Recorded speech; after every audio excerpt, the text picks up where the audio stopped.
Yes, people, it's your boy, it's everything. And today, we have a crazy story time. So this happened 3 years ago in China. So as you can tell by the title, I got arrested in China, long story short, and yeah, it was peak.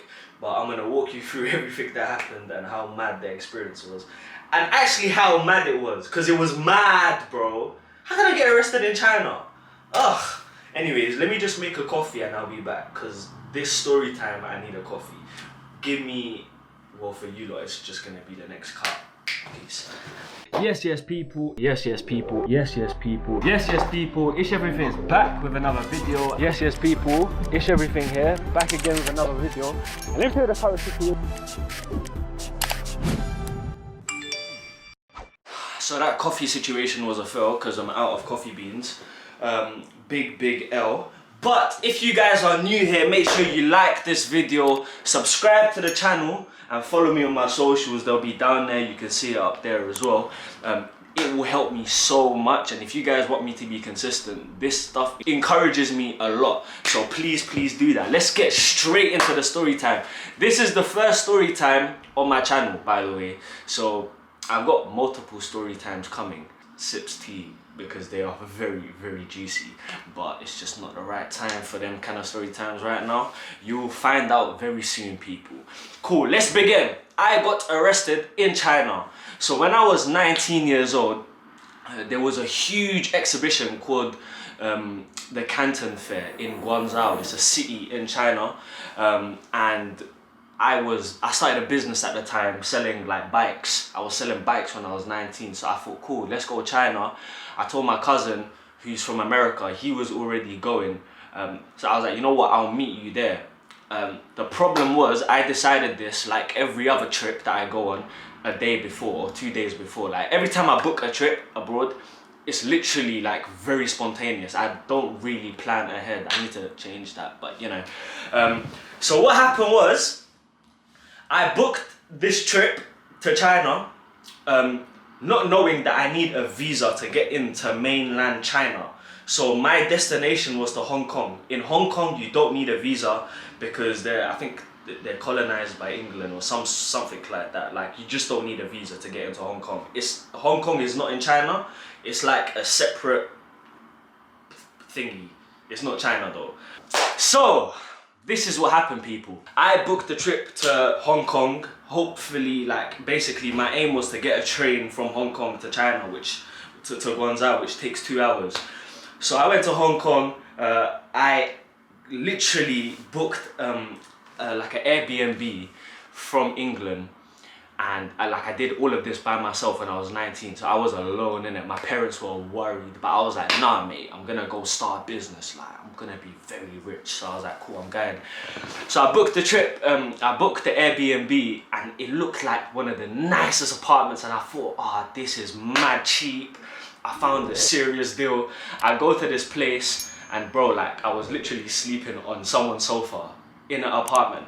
Like I was literally in someone else's apartment. My man was with his girl and that, and I was in his living room, and I can hear them doing their thing in the bedroom, and I'm thinking, what the hell is this, bruv? And I had 3 more nights of this, so I was like, listen, keep the peas, I'm gonna go somewhere else. So then I found like this other like hostel kind of place, yeah, and I'm thinking, yeah, I need somewhere to stay. Like I'm in Hong Kong alone when I'm 19, bruv. Like I was shook.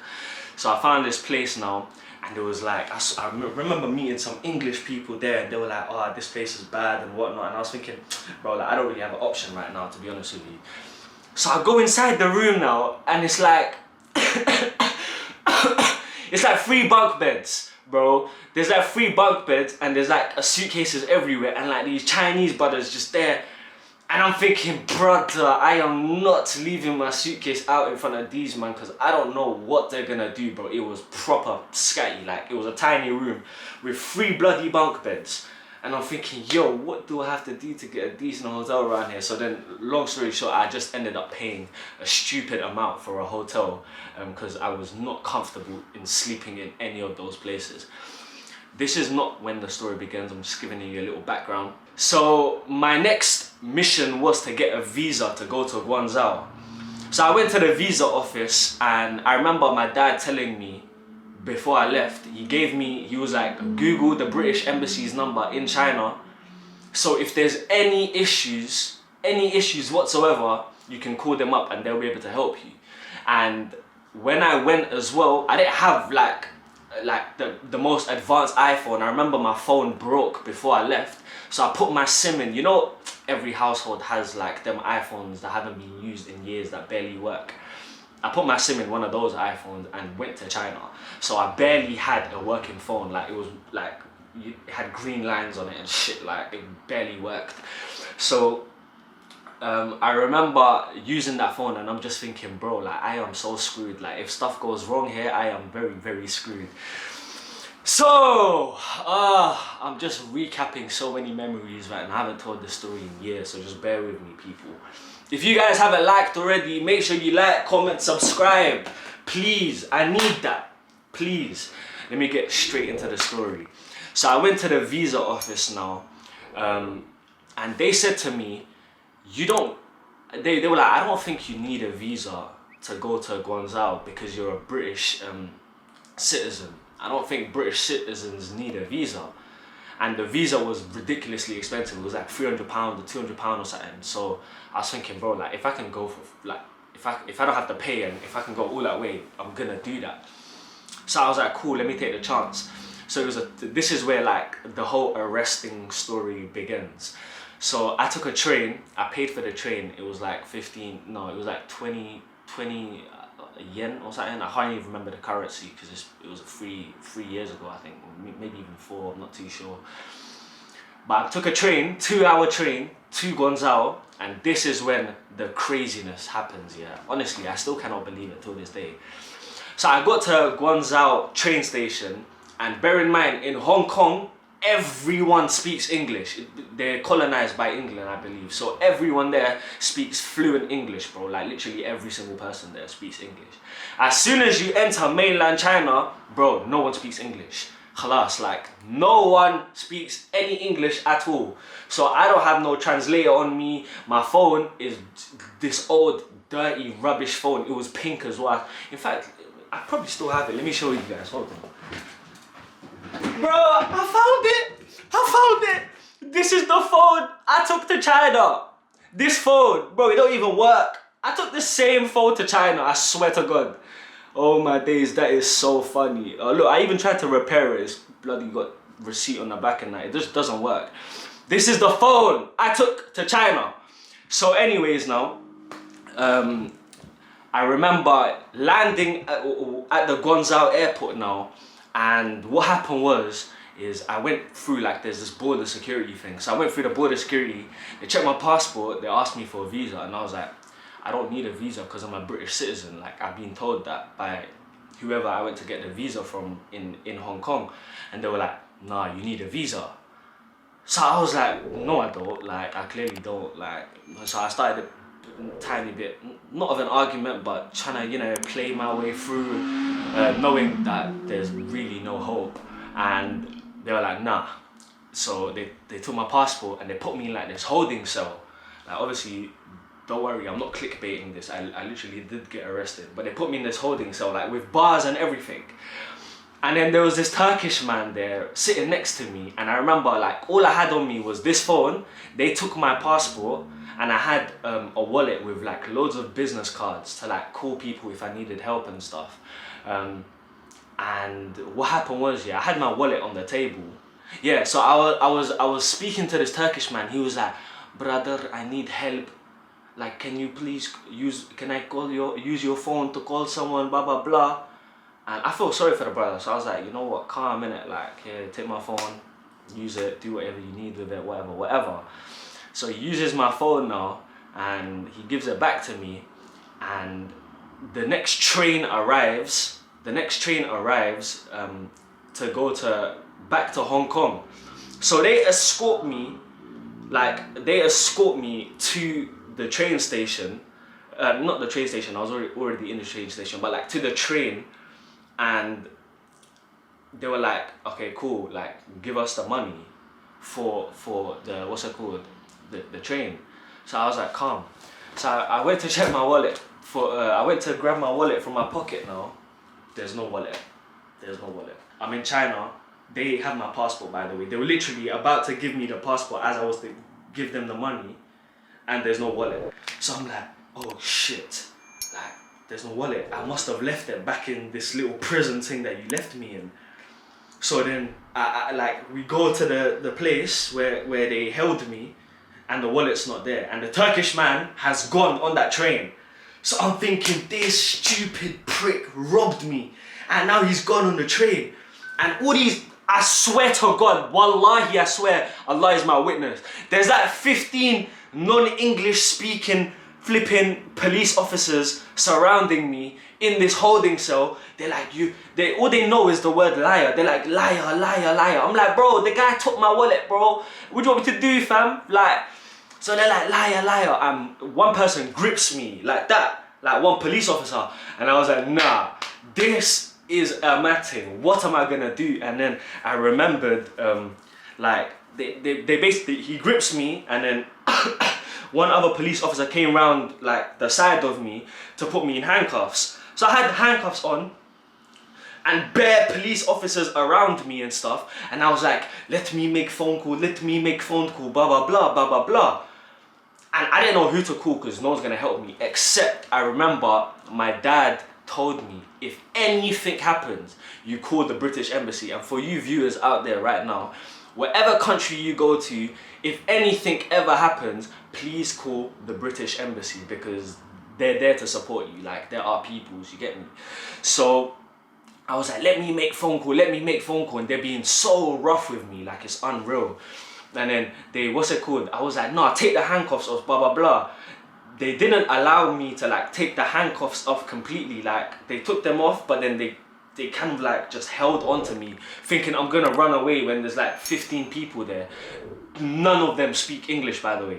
So they took the handcuffs off, but they're just kind of like holding onto my arms and shit. I'm just like, bro, where am I gonna go, fam? So I was like, I just basically showed them I'm gonna make a phone call and that, yeah. This is where the matter happened. I called the British Embassy, put them on speakerphone. I was like, and it was so good to hear English flipping people speaking on the phone. Like, it felt like such an alhamdulillah moment, I swear to God.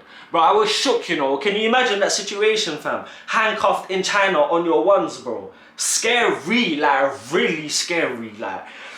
So anyways, I called the British Embassy, I put them on speakerphone, and I was like, the situation is, the police officers are abusing me, they have my passport, my wallet's been stolen by some Turkish man, and he's gone on a train back to Hong Kong, and I don't know what to do right now, blah blah blah. And they started speaking and stuff, and they must have said something where the police officers knew I was on the phone to the British Embassy. Deep this. They clocked I was on the phone to the British Embassy. One police officer came running in, one ling-ling looking police officer came running in, this stupid twat. He stole my wallet. A police officer stole my wallet. Deep. Corrupt. A police officer literally stole my wallet. Like, he just pinched it as I was going to the train. Underneath my nose, he just pinched my wallet. He came running in with my wallet. He was like, this one, this one, this one. And I was like, you flipping twat, you stole my wallet, blah, blah, blah. And I was just like, I can't believe this is happening right now. Like, this is a mad thing.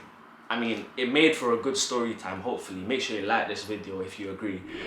But I was shocked, bro. A police officer stole my wallet.